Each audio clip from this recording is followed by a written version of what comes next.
my attitude toward this question of plants, compounds, drugs, should these things be used for spiritual growth?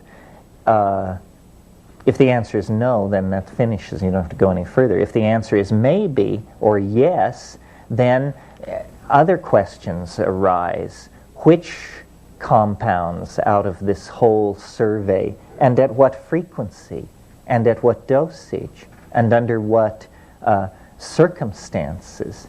And over the years, I've sort of evolved a three-way test that I will share with you, because I think it's maybe operationally the most useful thing you'll hear this weekend. And that is, if you are contemplating some compound, some plant, then the first thing to ask yourself is, does it occur in nature? Does it have some tangentiality to what is already existing? Because obviously what exists, that's nature, has undergone some vast winnowing process out of the set of all things which might exist. In that wonderful phrase of Alfred North Whitehead's, certain things have undergone the formality of actually occurring. You know, and so certain compounds have undergone the formality of actually occurring in the biological matrix, and so they should be our pool out of which our experimental compound should be drawn. But this is thousands of compounds. How can we further narrow it? Well, an excellent way of narrowing it further is to ask the question of this compound: does it have a history of human usage? Does it have a history of human usage? That is your FDA approval. Because if you can point to a tribe of people who have been taking this plant or mushroom or whatever it is for millennia, and they don't have miscarriages, tumors, cataracts, blindness, Down syndrome, 8 fingers on the left hand, or whatever it is, then you can be fairly confident that this thing is benign, that these people have observed its action on pregnant women, the elderly, those with, and that it has passed that test. Then, finally, the narrowest gate through which a compound has to go to intersect my precious body is it has to have an affinity to ordinary brain chemistry. It has to have an affinity to ordinary brain chemistry. We don't want to launch something on your brain that it can't recognize at all, that it has no biosynthetic pathways to degrade, that it has no receptors for just some crazy thing, 5-amino 3-triethylphenthioanaxidine or something. We don't want that. There's not the spirit that we're acting in here. So if the compound can get through those 3 barriers, then it's an excellent candidate for providing spiritual gain at low physiological impact. Well, now some people may say, oh, well, you've taken all the fun out of it. All the good things have been tossed aside in this mad rush to purity or something. Not at all. The very best stuff was retained in this process because in terms of relative strength and bizarreness of effect and so forth, the strangest, the most powerful, the most transformative of all hallucinogens in nature or out is dimethyltryptamine, DMT. And it's worth talking about DMT for a moment because it will raise certain issues and distinctions that you may not have been aware of. First of all, DMT is hands down the most powerful of all hallucinogens. I mean, it is so powerful that whatever's in second place is lost over the horizon.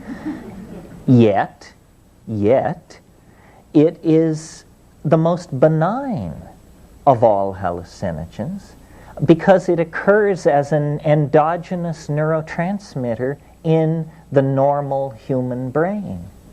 Every single one of us at this moment have N,N-dimethyltryptamine being synthesized, activated, and degraded in our synaptic membrane. So this is almost a paradox. The most benign of all hallucinogens, the most fast-acting, I should also add, is also the most harmless, the easiest to take. It sort of puts a certain obligation on the experient because there is no reason to hold back except that there is this question, does it drive you mad? And then the more serious version of that question, what about the possibility of death by astonishment? This is no joke. Death by astonishment is, I think, probably the major risk we run with this stuff because the impact of the breakthrough is so total, so complete, so unexpected. And in a way, this sort of brings me back around to my theme because I encountered DMT, LSD, all of these things in that very period when I was getting set to take flight as a Jungian analyst. And what completely blew my mind about DMT, and I mention it again, here's an opportunity for research, is how here's a heretical construction, how trans-archetypal the content of the flash seemed. I was appalled because not only had I a certain amount of interest in Jung and proclivity along those lines, but my original major had been art history. Art historians, what we're trained to do is to be able to look at a motif and say, oh yes, I'm familiar with this from ceramic from second millennia Peru and also Mandaean embroidery work. We know motifs. We're trained to recognize and connect disparate aesthetic domains. Well, when I smoked DMT and came down, I said, this is not on the map. I can't believe it. This doesn't connect up to anything. How can there be domains of the human mind that do not announce themselves in folklore, fairy tales, dreams, or mandala painting, that are so removed from the ven of what is human that they are apparently not accessible in structuring our maps of ourself and our psyche. And that for me was the contact with what I call, and I didn't call it this, Rudolf Otto called it this, and this term influenced Jung, Otto preceded Jung, it is the wholly other. And if there is an archetype of the wholly other, then this is it. But perhaps the wholly other transcends the archetypes. This may explain to some degree Jung's interest in Gnosticism, especially the Valentinian school of Gnosticism, which holds, that there is a higher and hidden Father, all God, who is outside the machinery of cosmic fate. And it seemed to me that in those extremely profound DMT flashes, I was actually witnessing a domain outside the machinery of the archetypes, which is, for us as moderns, that's what the machinery of fate is. It's not zodiacal machinery, it's hardwiring in our psychology and our genes that gives us our fate. Well, so having said that, I've not only made the survey, but also brought us to, by ending with DMT, the subject matter of this quest. And I want to make it clear, I speak about the power of the psychedelic experience because I think people should be informed of their birthright. And I feel very antsy around the notion that someone might go from birth to the grave without ever having a psychedelic experience. It makes me as antsy as the notion that somebody might go from birth to the grave without having a sexual experience. It's a strange kind of protective denial, or a kind of expression of fear. This is our birthright. This is part of what it means to be human. These altered states of consciousness, I think, are pretty much scripted into the existence of women, because most of them will give birth, which is an organically scripted psychedelic experience from which there is no escape, unless, of course, you go for the drug knockout, the spinal, and then you miss everything. But biologically, physiologically, women are set up for this experience. Men are not. It's possible to build such barriers against overwhelmment that it never happens in your whole life. And I believe that if we psychologically analyze the effects of these psychedelics, what they do is they dissolve boundaries. That's all. I mean, if you interview 10,000 people who've had a psychedelic trip, each one has their own hierophany, their own hieroskamos that unfolded for them, but the sum total of it is boundaries dissolve, and then whatever's on the other side of your boundary comes flooding in to claim you and to reshape and remake your psyche. Well, I see the entire illness of our civilization as an ego-inflationary illness.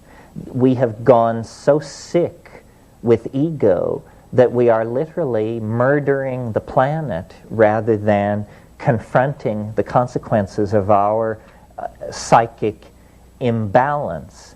And the psychedelics act to redress this. They are almost an inoculation against the ego. And I see the ego as a phenomenon arising in historical time, or rather, actually, history is caused by the ego. But the ego is a component of the psyche that arose in the post-archaic phase, in the post-psychedelic phase. It's entirely a modern invention. It's less than 15,000 years old.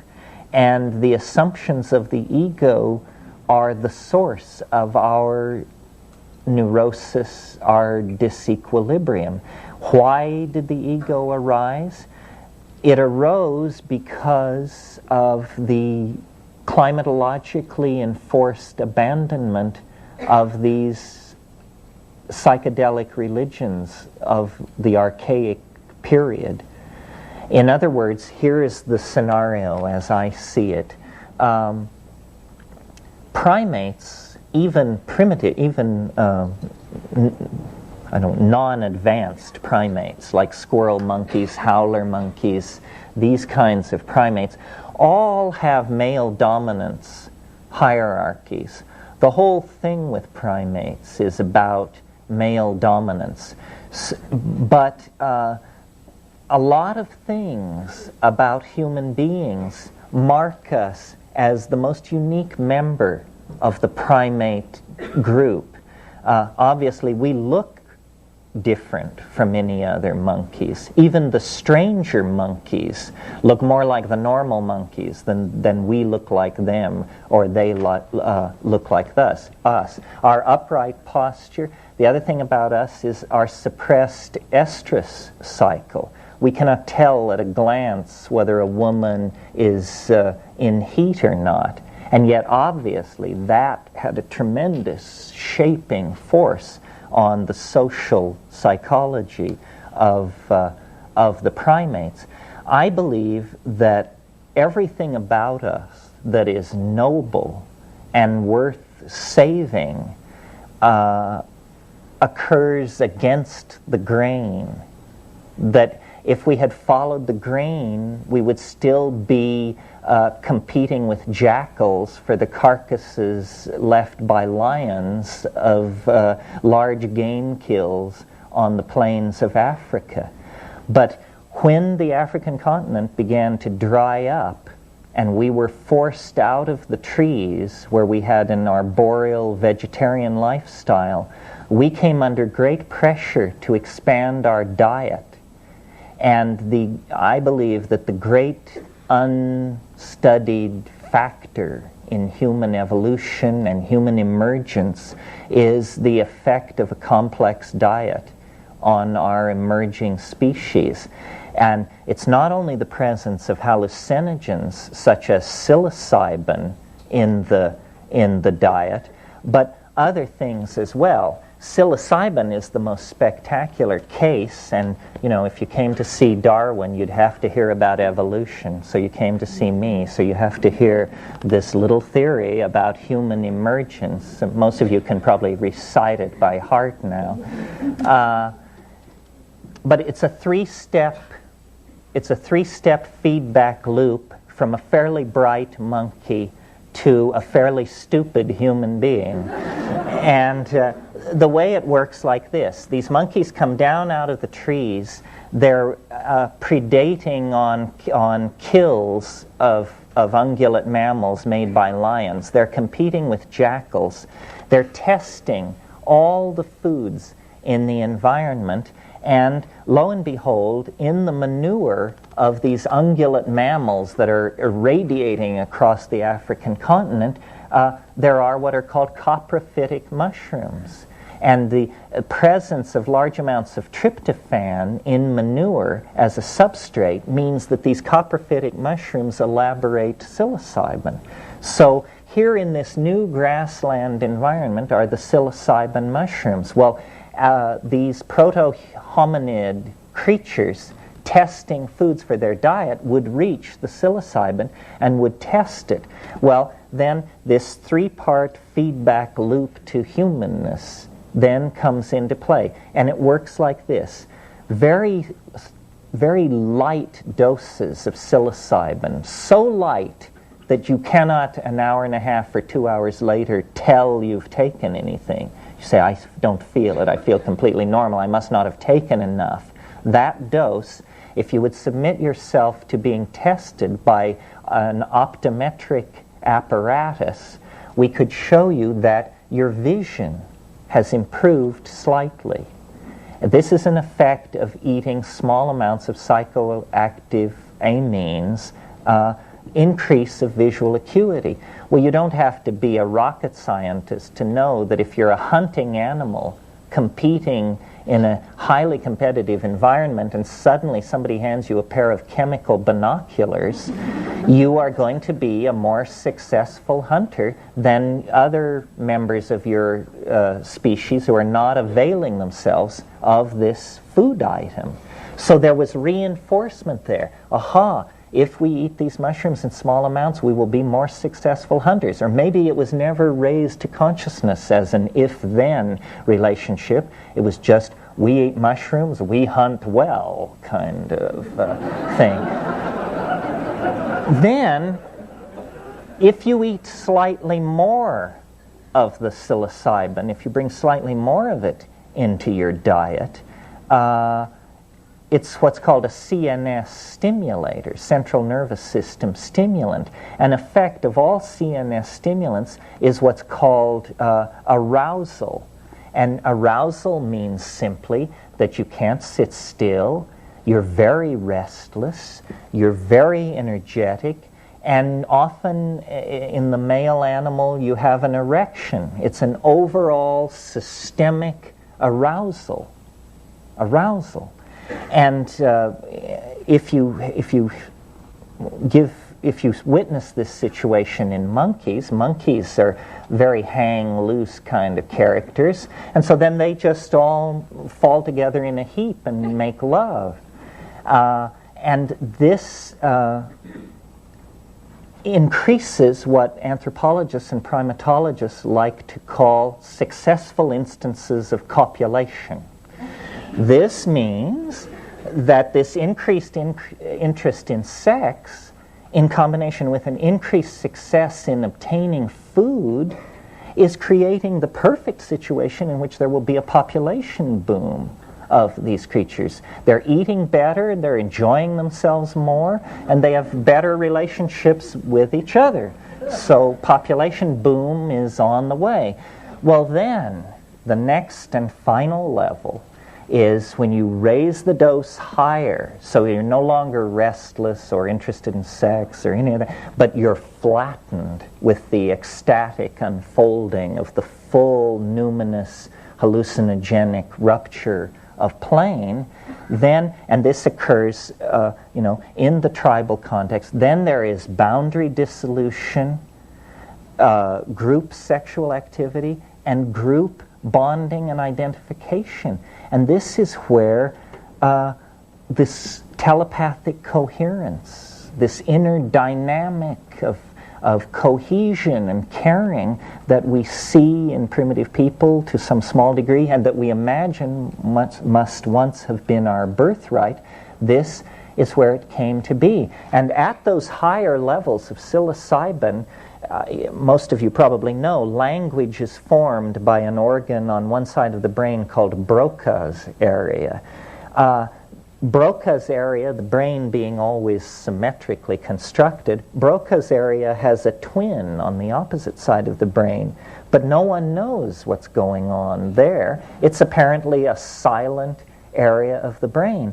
Well, when you take psilocybin, there is spontaneous linguistic activity, glossolalia. Henry Munn has written about this in his essay, The Mushrooms of Language. It's almost as though psilocybin is a pheromone that promotes linguistic activity, an effort to take verbal intentionality and connect it up to the ontos of being in some way. And then it's almost as though words are born out of you. You give birth to words. And these concrescences of meaning then create a kind of unitary ambiance which we call understanding.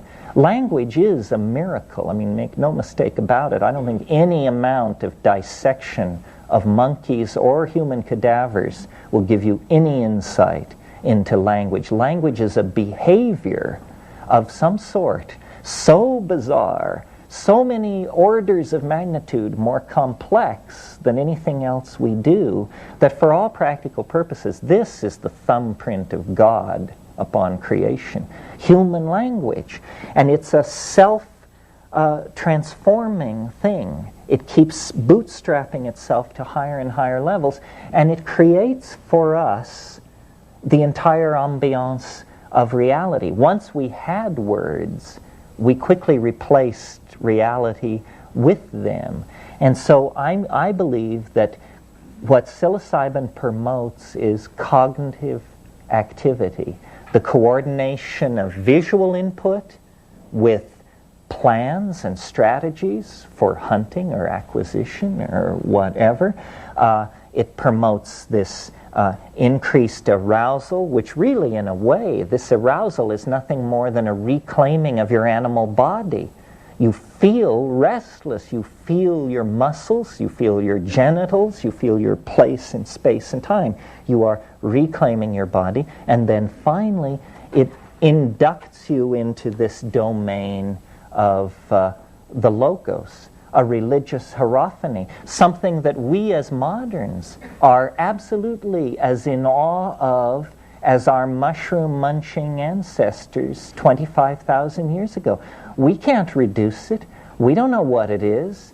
Jung was always so concerned that people say it's only psychological, it's only the psyche. I've got news for you. It may only be the psyche, but the psyche is all there is.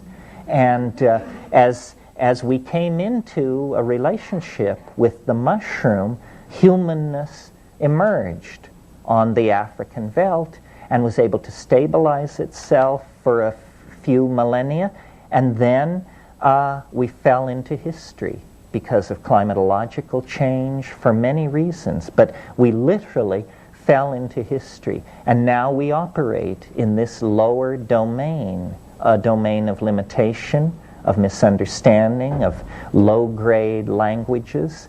And we are neurotic. We are unhappy. We are dysfunctional. And I believe this is because our connection to the logos, to the informing voice that gives meaning to being, has been broken. Over 10,000 years, it's fallen away. And all we're left with is our spiritual yearnings, our nostalgia for paradise, and our pathologies. And miraculously, we are left with the time capsule of preservation represented by the rainforest shamanic cultures that use hallucinogens. There lies our answer, but it's like the Ouroboros serpent taking its tail in its mouth. The salvation of the super future of the planet lies in a recovery of the values, modalities, and religious practices of 25 to 50,000 years ago. Break, break, break.